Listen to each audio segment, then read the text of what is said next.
So please pay attention. Please, people, pay attention. Oh, the Lord wants to use you in mighty ways to encourage people around you that are going through such anguish. Now, I brought my car in, and here's another encouragement. If something quote-unquote wrong happens to you, it is absolutely not bad.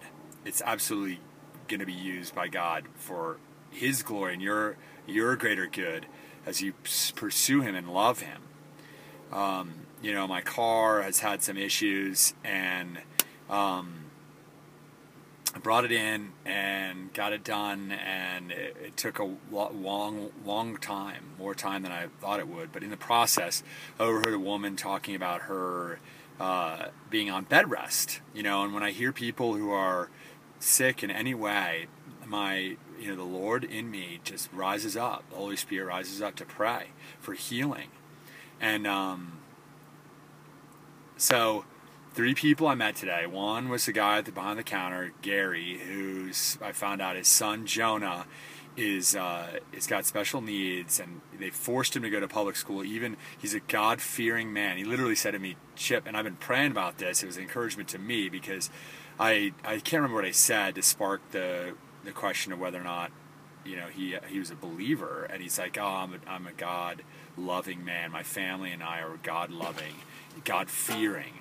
And I just have been encouraged in that, because people do not fear the Lord in the sense of, what the repercussions are of disobedience and division, and doing things that are contrary to God's command to love, to owe a debt of love to others. So, I was able to encourage him, and he encouraged me for sure, that there are people out there that fear God. They fear Him in a healthy way, more than just the oh God is awesome, but the oh my gosh, I do not want to disobey God in any way, shape, or form, as the repercussions are fearful for eternity.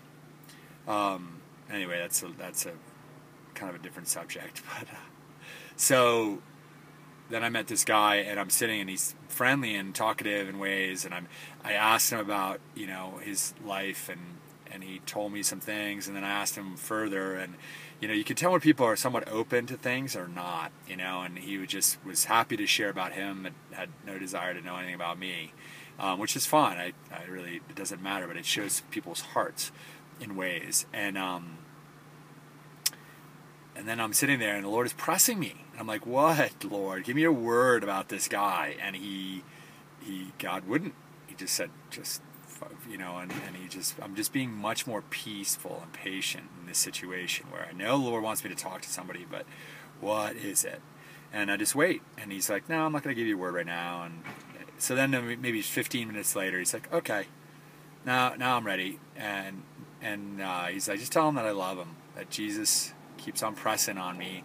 So anyway, this is what I said to him. I said, Jesus keeps on pressing for me to tell you that He loves you a lot. And he's like, okay, thank you so much. So that was one experience. And then this woman, they parked my car right next to her. I'd come out, and I hadn't gone out to her or said anything to her, but I'd overheard her say that. So I sit in my car, I look to my left, this woman's got a window rolled down.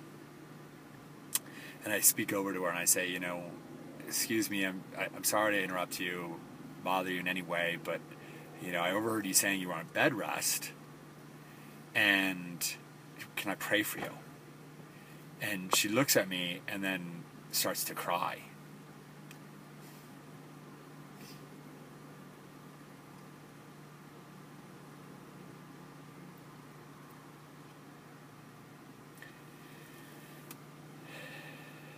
So she had just lost a baby in her belly that due to a car accident. Going through a really hard time, and through my window, in through her window, I was able to give her a tissue and spur her on to know that the Lord loves her.